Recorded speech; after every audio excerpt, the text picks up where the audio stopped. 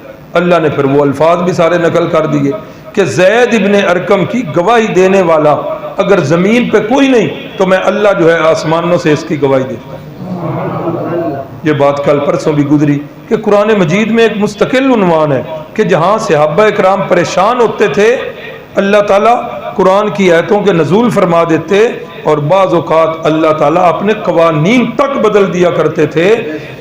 اللہ کو اپنے محبوب کے یاروں کے ساتھ اتنا پیار تھا۔ اللہ اکبر۔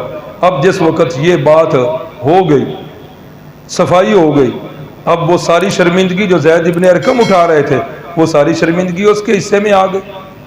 اب کیا ہوا، اس عبداللہ بن ابی کا بیٹا، اس کا نام بھی عبداللہ تھا، وہ بڑا پکا جانثار تھا، اس نے کہا، اس نے کیا کیا، یا رسول اللہ مجھے اجازت دے میں اپنے باپ کا سر قلم کروں آپ کے بارے میں ایسے لفظ۔ فرمایا نہیں عبداللہ میں اجازت نہیں۔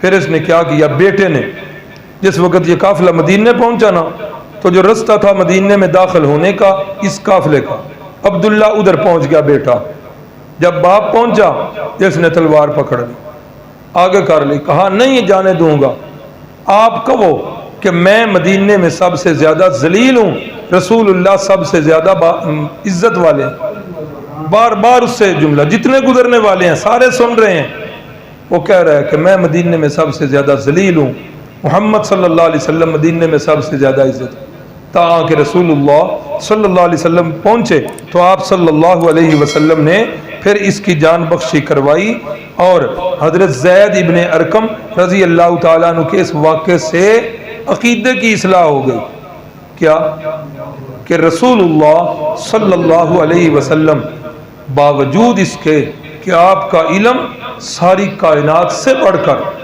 سارے انبیاء سے بڑھ کر، سب کائنات سے بڑھ کر میرے نبی پاک صلی اللہ علیہ وسلم کا علم ہے، لیکن ہر بات کو جاننا یہ کس کی صفت ہے؟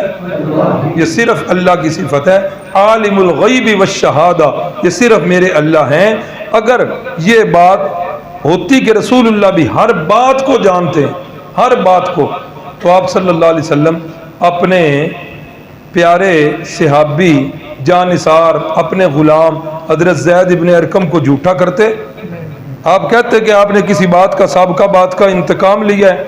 کبھی بھی نہ فرمایا۔ اور دوسرا یہ بھی پتہ چل گیا ہر وقت ہر جگہ موجود کون؟ اللہ ہی، وہی ہر جگہ موجود، وَهُوَ مَعَكُمْ أَيْنَمَا كُنْتُمْ، تم جہاں کہیں بھی ہو اللہ تمہارے ساتھ، ہر وقت ہر جگہ موجود۔ یہ کس کی صفت؟ اللہ۔ اگر رسول اللہ صلی اللہ علیہ وسلم بھی ہر وقت ہر جگہ موجود ہوتے تو اس وقت پھر حضرت زید ابن ارقم سے یہ سوال نہ ہوتا اور نہ تحقیق ہوتی اور نہ اس کو جھوٹا کیا جاتا۔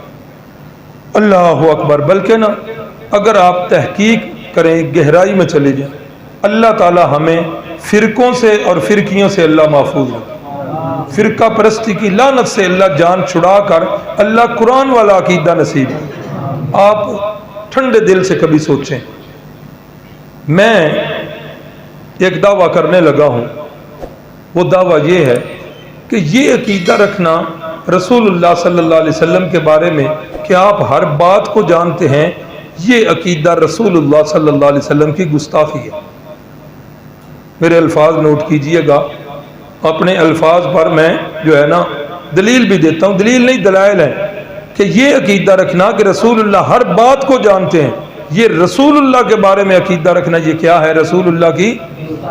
ابھی کل جو واقعات پڑھے، بیر معونہ والا واقعہ، رجی والا واقعہ، اس میں 10 صحابہ شہید ہو رہے ہیں، دوسرے میں 70 صحابہ شہید ہو رہے ہیں۔ اگر رسول اللہ صلی اللہ علیہ وسلم ہر بات کو جانتے ہیں تو ایک لمحہ کے لیے سوچ کے بتائیں کہ وہ جو 70 صحابہ اس میں شہید ہوئے، 10 صحابہ اس میں شہید ہوئے، پھر ان کا نعوذ باللہ قاتل کون بنے گا؟ اندازہ کر لیں۔ یہ صفت ہی اللہ کی ہے، اور قرآن مجید نے یہ بتائی ہے کہ یہ صرف اللہ کی صفت ہے۔ اللہ اکبر، اللہ اکبر۔ تو اس کے بعد یہ تو ہو گیا منافقین کی خباثت، سورۃ المنافقون۔ اسی سفر کے اندر یہ واقعہ افق والا بھی پیش آیا۔ افق والا واقعہ کیا ہے کہ رسول اللہ صلی اللہ علیہ وسلم کی سنت مطہرہ تھی کہ آپ جس وقت سفر کا ارادہ فرماتے، ازواج مطہرات کی قرعہ اندازی کرتے، پرچیوں پہ نام لکھ کر جس کے نام کا قرعہ نکلتا اس کو ساتھ لے کر چلتے۔ تو اس سفر کے اندر قرعہ نکلا تھا اماں جان حضرت عائشہ صدیقہ کے نام کا، ان کے نام کا قرعہ نکلا، وہ ساتھ تھی۔ حضرت عائشہ صدیقہ نے اپنی بہن حضرت اسماء، یاد ہے پیچھے ان کی خدمات اور ان کا تذکرہ ہوا، ہجرت کے سفر میں ان کی کیا ڈیوٹی تھی؟ کھانا لانے کی۔ ابو جال سے بڑا سخت تھپڑ بھی کھایا تھا، یہ رخسار بھی زخمی ہوا تھا، یہ کان بھی زخمی ہوا تھا۔ اللہ اکبر۔ تو حضرت اسماء سے ہار مانگا تھا اور ساتھ لے کر گئی تھی۔ واپسی پر اماں جی خود راویہ ہیں اس حدیث کی، اماں جی فرماتی ہیں کہ واپسی پر ایک قافلہ جس جگہ پر رکا نا، تو قافلے کے کوچ کرنے کا جب وقت آیا تو فرماتی ہیں کہ میں چلی گئی ادھر قضائے حاجت کے لیے۔ جب ادھر سے قضائے حاجت کر کے میں واپس آئی تو اتنی دیر میں وہ قافلہ جو ہے وہ جا چکا تھا۔ اب لازمی بات ہے کہ جہاں لوگوں کا ہجوم ہو، ایک عورت ذات ہے، اس نے قریب تو نہیں، ذرا دور ہی جانا ہے، اتنا دور جانا ہے کہ جہاں لوگوں کی نظر نہ پڑے۔ یہ تو دور چلی گئیں، اور صحابہ اکرام جن کی ڈیوٹی تھی کہ وہ جو اونٹ کے اوپر ہوتا ہے نا جس میں وہ عورتیں سوار ہوتی تھی، ہودج اس کو کہتے ہیں، تو جن صحابہ اکرام کی یہ ڈیوٹی تھی، حضرت عائشہ صدیقہ چونکہ عمر میں بھی کم تھی، جسم میں بھی دبلی پتلی تھی، وہ 4 بندوں نے جب اٹھایا تو کوئی خاص احساس نہ ہوا، یہی سمجھا کہ شاید دوسری طرف بیٹھی ہیں، ادھر وزن نہیں ہے، تو انہوں نے اٹھا کر اوپر رکھ دیا۔ اب یہ ہوا کہ رسول اللہ صلی اللہ علیہ وسلم جو ہے وہ قافلے کو لے کر آگے چلے گئے۔ اب جس وقت قافلے کو لے کر آگے چلے گئے، ایک صحابی کی ڈیوٹی لگی ہوئی تھی حضرت صفوان رضی اللہ تعالیٰ عنہ کی کہ آپ نے کچھ فاصلے پہ رہ کے آنا ہے تاکہ قافلے کی کوئی چیز گرے تو آپ نے اٹھا کر لے آنی ہے۔ تو حضرت صفوان فرماتے ہیں کہ جس وقت میں پہنچا، صبح کا وقت تھا، میں پہنچا تو اتنا مجھے پتا چلا کہ کوئی بندہ ادھر لیٹا ہوا ہے، وہ ہجولے سے پتا چلا، اتنا پتا چل گیا۔ تو کہتے ہیں جب میں اور قریب ہوا، پردے کی آیات تازی تازی نازل ہوئی تھی، اس سے پہلے تو ایک دوسرے کو دیکھا ہوا تھا، تو جب میں نے قریب ہو کے دیکھا کہ وہ تو حضرت عائشہ صدیقہ لیٹی ہوئی ہیں، آنکھیں بند ہیں، تو فوراً ان کی زبان سے نکلا انا للہ و انا الیہ، کلمہ استرجاع۔ تو جس وقت یہ ان کی زبان سے نکلا تو جلدی جلدی اماں جی جو ہیں وہ اٹھ کر بیٹھ گئیں۔ حضرت صفوان نے اپنا اونٹ بٹھایا اور حضرت عائشہ صدیقہ اس پر بیٹھ گئیں، اور یہ چلتے چلتے چلتے چلتے قافلے کے ساتھ مل گئے۔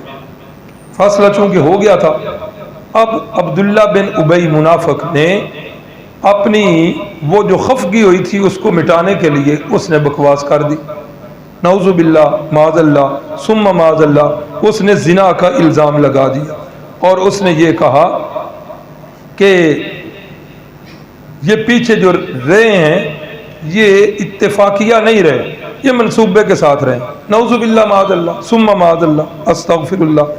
تو اماں جی فرماتی ہیں جس وقت واپس آئی تو طبیعت خراب ہو گئی سفر کی تھکاوٹ کی وجہ سے، کئی دن میں بخار بھی رہا، تو مجھے پتہ نہیں تھا، اتنا میں ضرور نوٹ کر رہی تھی کہ رسول اللہ صلی اللہ علیہ وسلم کا پہلے والا رجحان نہیں۔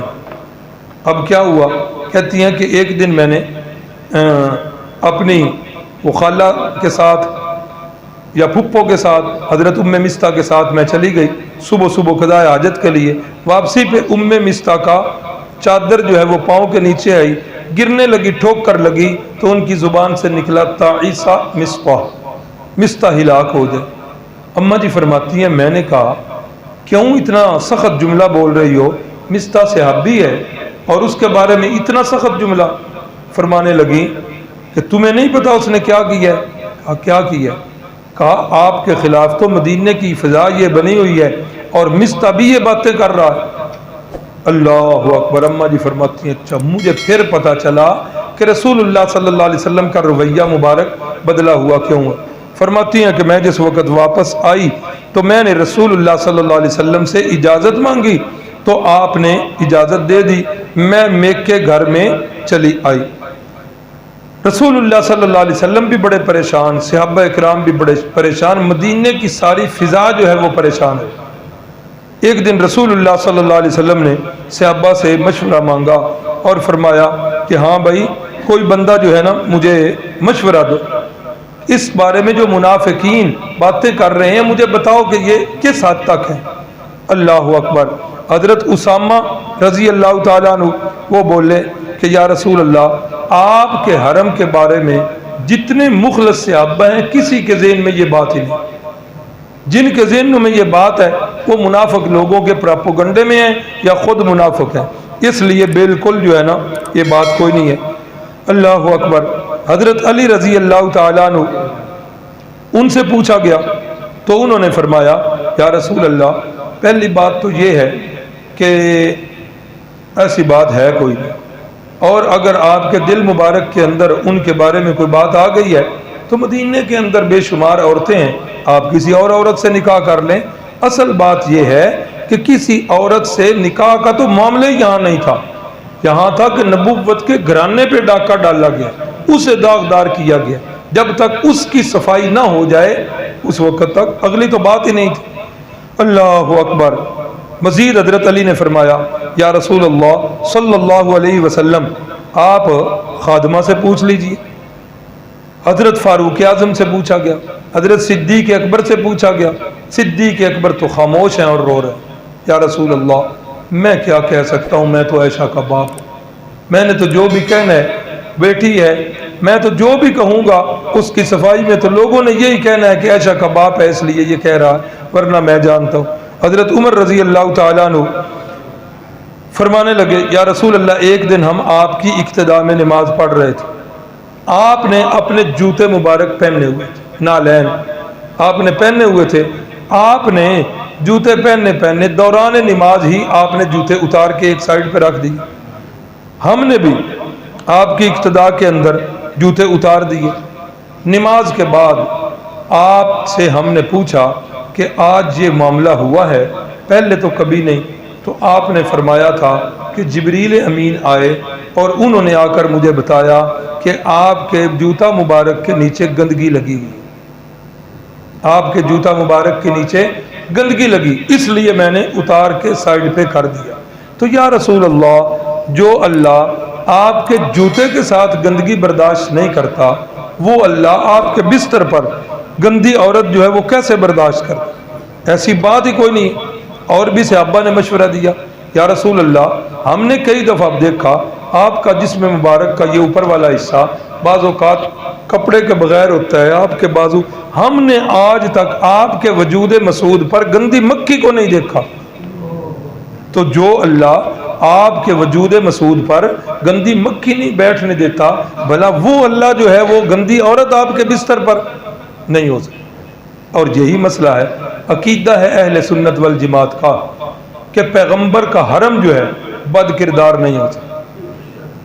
ہاں قرآن مجید کے مطالعہ سے یہ پتہ لگتا ہے کہ کافرہ بیوی تو ہو سکتی ہے جس نے پیغمبر کی دعوت پر اسلام نہیں لائی، ایمان کو قبول نہیں کیا۔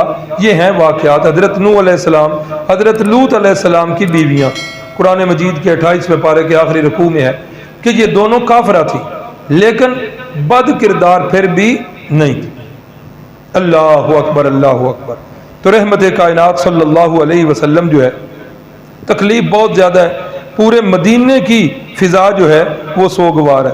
ایک دن رسول اللہ صلی اللہ علیہ وسلم نے پوچھا، صحابہ سے فرمایا، ہاں بھئی کون ہے مجھے جو اس ظالم کی تکلیف دہ باتوں سے مجھے نجات دے؟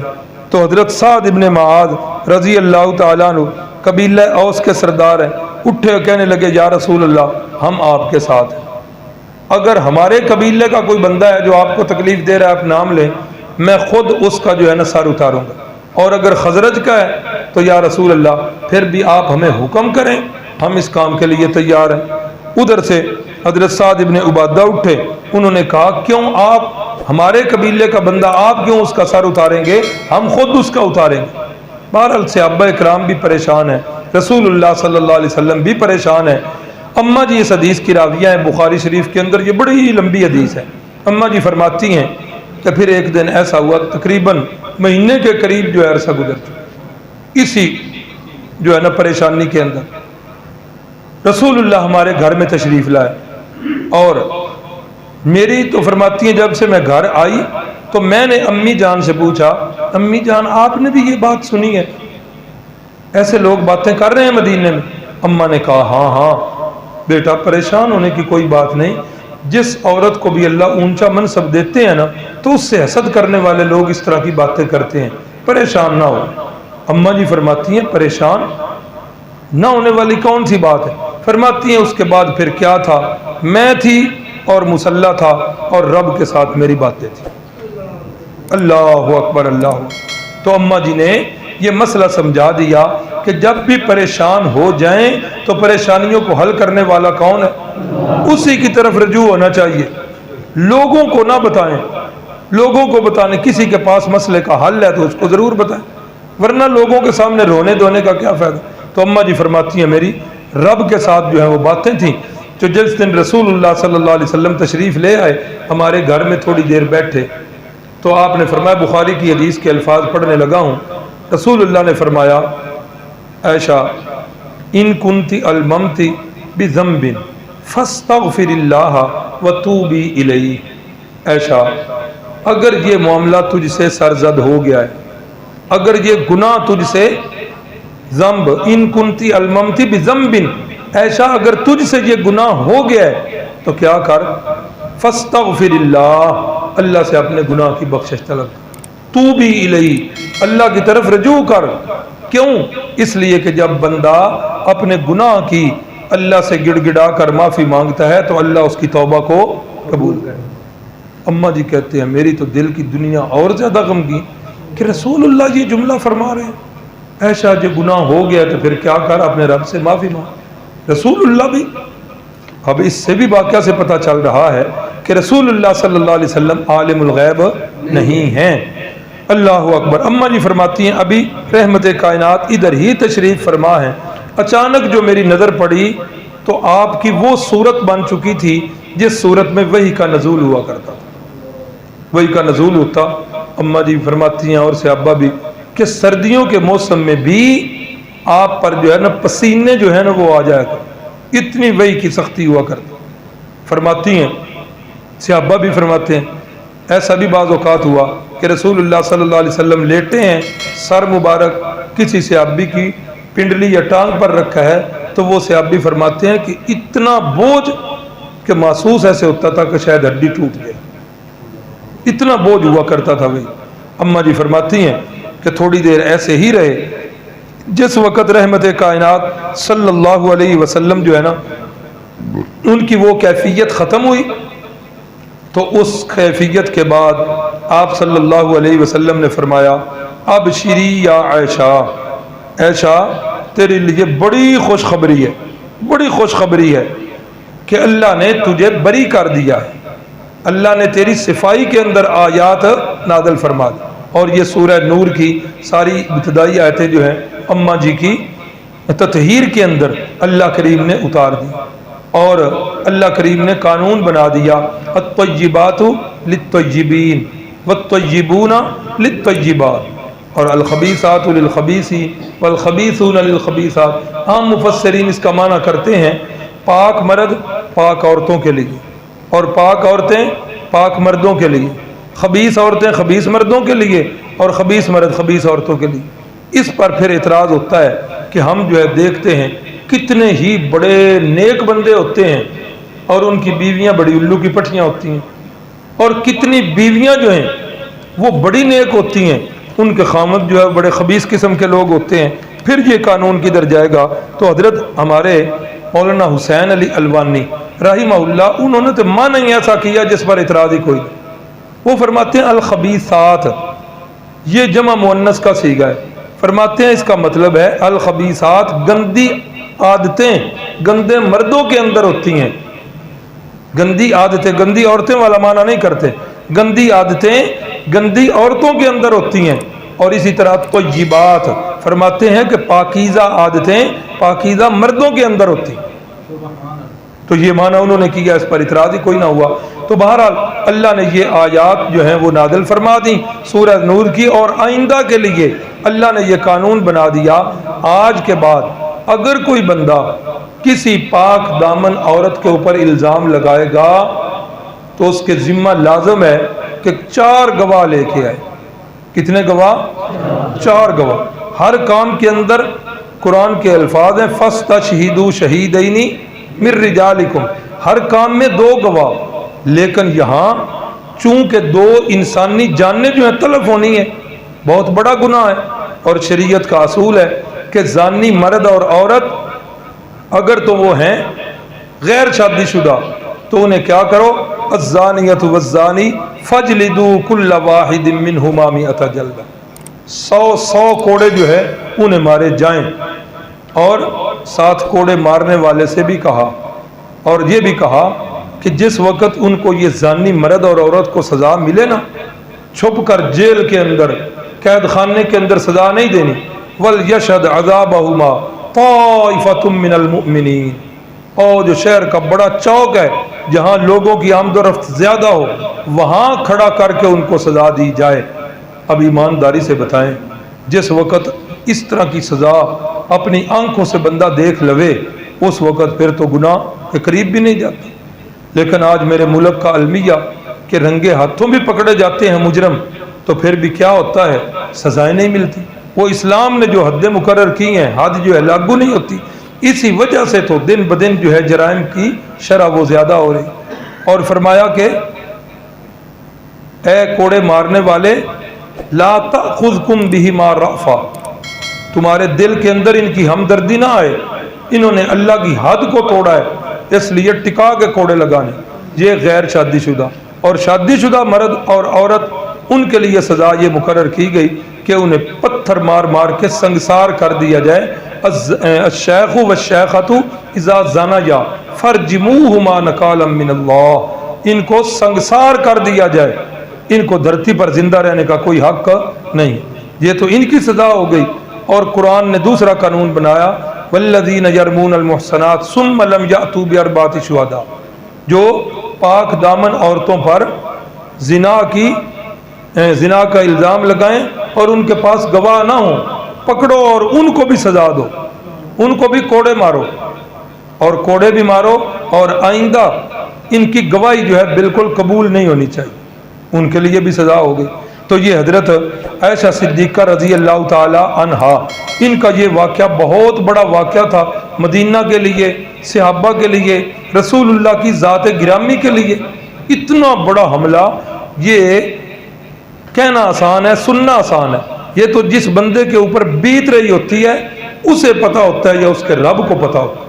اماں جی فرماتی ہیں کہ اس معاملے کے اندر رسول اللہ جب ہمارے گھر میں تشریف لائے نا تو فرماتے ہیں کہ جب آپ نے یہ باتیں مجھے کہیں کہ عائشہ توبہ کر لو، اللہ جو ہے بڑا پسند کرتا ہے، تو اماں جی فرماتی ہیں میں نے منہ پھیر لیا اور کروٹ بدل لی، اور فرماتی ہیں کہ اس موقع پر مجھے حضرت یعقوب علیہ السلام کا نام بھی بھول گیا۔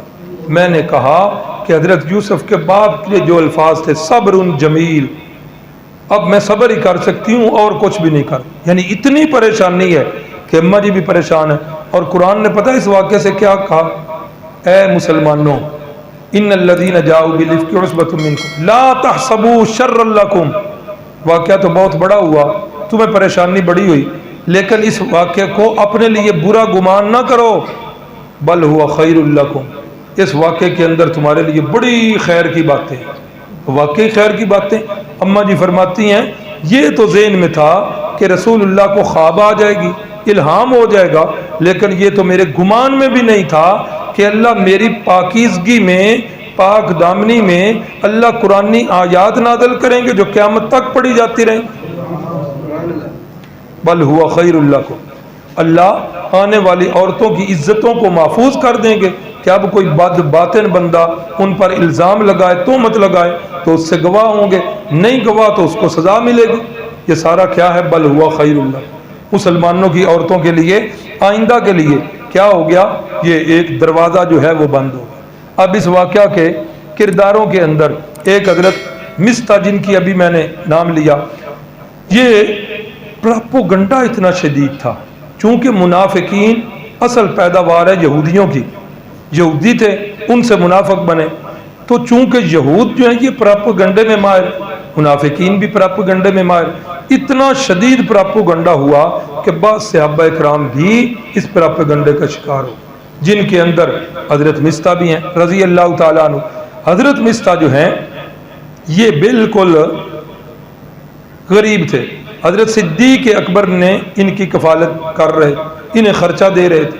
اب جس وقت یہ آیات نازل ہو گئیں، حضرت صدیق اکبر رضی اللہ تعالی عنہ نے ان کا خرچہ بند کر دیا، کہا کہ یہ باقی چلو لوگوں پر بھی افسوس ہے، لیکن یہ ہمارے گھرانے کا بندہ ہو کر اس کو بھی شرم نہیں آئی کہ یہ کام کر رہا ہے۔ آج کے بعد قسم کھا لی، اللہ کی قسم 1 روپیہ نہیں خرچ کروں، تقاضا ہے، فطرت کا تقاضا۔ تو اللہ کریم نے قرآنی آیات نازل فرما دی، ابو بکر صدیق، فطرت اور غیرت کا تقاضا تو یہی ہے، لیکن آپ جیسے اونچی شان والے بندے کو یہ کام زیب لا یأتلی اولو الفضل منکم والسعۃ ان یؤتوا اولی القربى والمساکین والمہاجرین فی سبیل اللہ ولیعفوا ولیصفحوا۔ اللہ اکبر، اللہ فرمایا کہ جو تم میں سے وسعت والے ہیں، مالدار ہیں، انہیں یہ بات زیب نہیں دیتی کہ وہ اس پر قسمیں کھائیں کہ آج کے بعد 1 روپیہ خرچ نہیں کریں گے. نہ وَلْيَعْفُوا وَلْيَصْفَحُوا، درگزر والا کام کریں. الا تحبون ان یغفر اللہ لکم، تمہیں پسند نہیں ہے اللہ تعالیٰ تمہاری پچھلی ساری لغزشیں معاف کر دے، اللہ تمہاری بخشش کر دے. حضرت صدیق اکبر نے جب یہ آیت سنی تو حضرت صدیق اکبر نے اپنی قسم کا کفارہ دیا اور کہا جتنا پہلے اس کو خرچہ دیتا تھا میں آج کے بعد ڈبل خرچہ دوں. یہ ہے کہ جس وقت کسی کو معاف کریں تو پھر اس کو دل سے بات نکال دیں، اور خاص کر کے جب اللہ کا حکم آ جائے تو پھر غریب رشتہ داروں کے ساتھ پھر وہ دل میں بات نہیں رکھنی چاہیے. اللہ اکبر. آیات تیمم کا نزول یہ بھی اسی واقعے کا حصہ یا کسی اور سفر کا، کہ وہ جس ہار کا میں واقعہ سنا رہا ہوں کہ ہار لے کر گئی تھی تو وہ ہار جو ہے گم ہو گیا. اب صحابہ اکرام کو کہا گیا کہ تلاش کرو. تلاش کرتے کرتے ہار نہیں ملا اور نماز کا وقت کم ہونا شروع ہو گیا. جب نماز کا وقت کم ہو گیا تو اب لوگ حضرت صدیق اکبر سے کہہ رہے ہیں ابو بکر یہ ایسا نو کی ہوئے نہ ہار مانگ کے لے آؤندے نہ گم ہوندا نہ یہ مصیبت پیندی. اب دیکھو وقت نماز کا جا رہا ہے، کریں تو کیا کریں. اماں جی فرماتی ہیں کہ ابا جی خیمے میں تشریف لائے، رسول اللہ میری گود میں آرام فرما رہے تھے. ابا جی کو باہر لوگوں کی باتیں سن کر غصہ بھی بڑا آیا ہوا تھا. ابا جی آ کے پھر میں 2-4 کسونے چنگے ٹکا کے مارا. فرماتی ہیں میں نے برداشت کیا، حرکت نہیں کی. کس لیے؟ کہ رسول اللہ صلی اللہ علیہ وسلم کی نیند میں خلل نہ آئے. پھر کیا ہوا؟ پھر اللہ رب العزت نے قرآن مجید کی آیات نازل فرما دیں کہ ایمان والو ان لم تجدوا ماء فتیمموا صعیدا طیبا. پھر کیا کرو؟ اگر پانی موجود نہیں ہے، سفر پر ہو تو کیا کرو؟ پھر تم تیمم کر لو. کیا کر لو؟ تیمم کر لو. تیمم کا مسئلہ شاید گزر چکا ہے کہ نہیں گزرا مفتی صاحب کے سامنے. تیمم کی 2 ضربیں ہیں. اس طرح ہاتھ آگے کر کے ایسے 2 دفعہ، ایک دفعہ آگے ایک دفعہ پیچھے، اس طرح جھاڑ کے تو یوں اپنے چہرے کے اوپر مارنا ہے. پھر دوسری دفعہ بھی ایسے کر کے جھاڑ کے ایک دفعہ یوں اور ایک دفعہ یوں. یہ شکل بنا لیں. یہ 3 انگلیاں، ان 3 انگلیوں سے ایسے کرتے ہوئے انگلیاں ہی لگیں اس جانب. ہتھیلی جو ہے یہ واپس اس طرف. اسی طرح یہاں سے شروع کریں اور یہاں یہ، اور ہتھیلی جو ہے ادھر سے، پھر یوں انگلیوں کا خلال کر لیں. تیمم ہو گیا. وضو کا تیمم بھی یہی ہے اور غسل کا تیمم بھی یہی ہے. اس کے علاوہ غسل کا تیمم وہ حدیث میں بھی آتا ہے غالباً حضرت عمار بن یاسر یا کسی اور صحابی کا، کہ سفر میں تھے اور احتلام ہو گیا انہیں. تو اب انہوں نے کیا کیا؟ صحابہ سے دور جا کے کپڑے سارے اتارے اور مٹی کے اندر پورے جسم کو لوٹ پوٹ کرنا شروع کر دی. تو بعد میں جب پتہ چلا تو آپ نے بتایا کہ نہیں، غسل اور تیمم، غسل اور وضو دونوں کا تیمم جو ہے اس کا ایک ہی طریقہ ہے. تو جس وقت صحابہ اکرام نے تیمم کر لیا، تیمم کر چکنے کے بعد فرمایا کہ نہیں مل رہا تو چلیں. اب جس وقت چلے اونٹوں کو اٹھایا گیا تو اونٹ کے نیچے وہ ہار پڑا ہوا تھا. ہاں، اس سے بھی پتہ چل گیا کہ ہر بات کو جاننے والا صرف ایک اللہ ہی ہے، عالم الغیب صرف ایک اللہ ہی ہے. اسی موقع پر صحابہ اکرام نے، بعض صحابہ نے فرمایا تھا اے ابو بکر صدیق کا گھرانہ تمہارے اوپر تو قربان جائیں، اس لیے کہ جب بھی تمہارے اوپر کوئی مصیبت آئی ہے، غالباً حضرت اسید بن حضیر کے الفاظ، تمہارے گھرانے پر جب بھی کوئی مصیبت آئی ہے، اس مصیبت کے حل میں اللہ نے امت مسلمہ کے لیے کتنے فائدے والی باتیں نازل کر. ہار گم ہوا ہے، تمہارے گھرانے پہ مصیبت آئی ہے، اللہ نے تیمم کی آیات نازل کر دی. زنا کی تہمت لگی ہے، بڑی پریشانی آئی ہے، لیکن آئندہ کے لیے اللہ نے ایسے قانون بنا دیے ہیں کہ مسلمان عورتوں کی پاک دامنی جو ہے ان پر کوئی آنچ نہیں آئے گی. اگر کوئی انگلی اٹھائے گا تو اس کو پھر جو ہے نا وہ 4 گواہ لانے پڑیں گے. اللہ اکبر. یہاں تک ہو گیا جی یہ غزوہ احزاب. یہ لمبا ہے تھوڑا سا موضوع، تو یہ انشاءاللہ کل بیان ہوگا.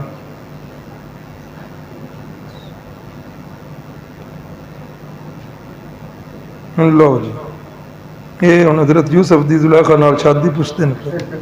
ہاں بھائی میں تو حاضر نہیں تھا. ویسے حضرت تھانوی صاحب نے یہ لکھا ہے، تفسیروں میں بھی بعض میں لکھا ہے. والدہ بہت سخت بیمار ہیں، ہسپتال میں ہیں، ان کے لیے دعا کریں. اللہ تعالیٰ جی ان جس بھائی نے یہ پرچی بھیجی ہے ان کی والدہ کو صحت کاملہ عاجلہ سے نوازے۔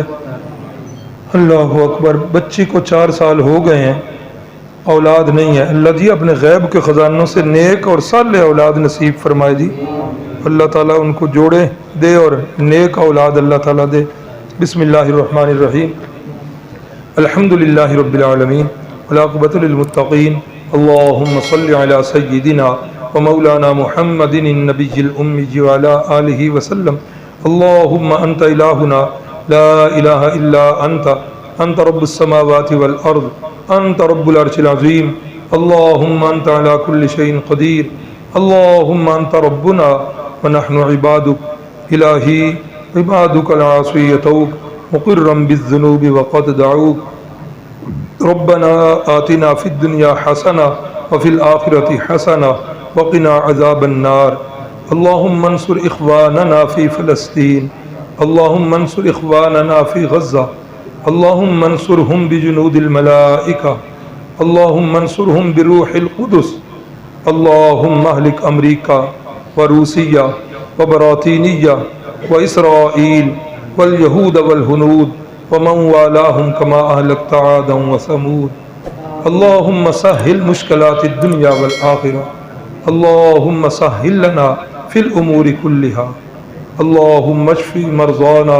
ومرضى المسلمین، اللہم اشفی مرضانا ومرضى المسلمین، اللہم اشفی مرضانا ومرضى المسلمین، رب اصلح لنا شاننا کلہ ولا تکلنا الى انفسنا طرفۃ عین، اللہم استر عیوبنا، اللہم اغفر ذنوبنا، اللہم استر عیوبنا، اللہم اغفر ذنوبنا، اللہم اغفر لنا ولوالدینا، رب ارحمہما کما ربیانی صغیرا، اللہم اغفر لجمیع المؤمنین والمؤمنات والمسلمین والمسلمات الاحیاء منہم والاموات، انک مجیب الدعوات، انک مجیب الدعوات، انک سمیع قریب مجیب الدعوات، اللہم انک عفو کریم تحب العفو فاعف عنا، نستغفر اللہ نستغفر اللہ نستغفر اللہ ربی من کل ذنب ونتوب الیہ، آمین